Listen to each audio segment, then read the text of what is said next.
New tonight, the Trump administration is marking a milestone for border wall construction, the 100th mile of fencing built near Yuma. The acting Homeland Security Secretary pledging to complete 400 more miles by the end of this year. And all of this is happening as President Trump pushes to make good on his #1 campaign promise as he runs for re-election. Team 12's Bram Resnick is in studio tonight with more on this major project. Bram? Yeah, most of President Trump's new fencing upgrades barriers that were already in place.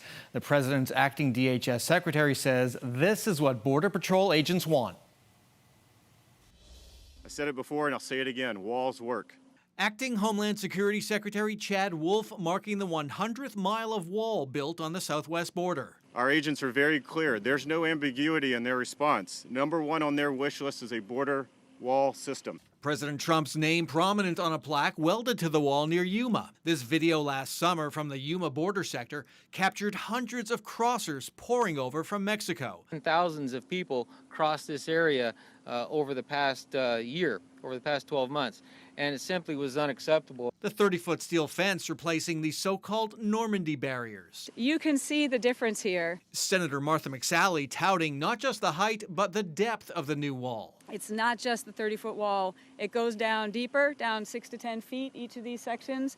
It also has the fiber optic sensing. Illegal crossings have plunged since the height of the border crisis last May.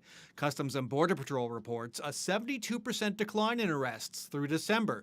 That's consistent with levels seen for the last 5 years. Who's going to pay for the wall? Who?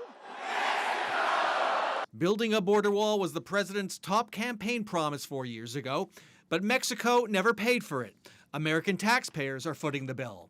Billions of dollars have been diverted from Defense Department projects under a presidential emergency declaration. And President Trump notched a court victory this week on funding for the wall. A federal appeals court allowed the administration to divert money that Congress approved for military projects. One of those projects was a $30 million building at the Army's Fort Huachuca. And back over to you. Thank you, Bram.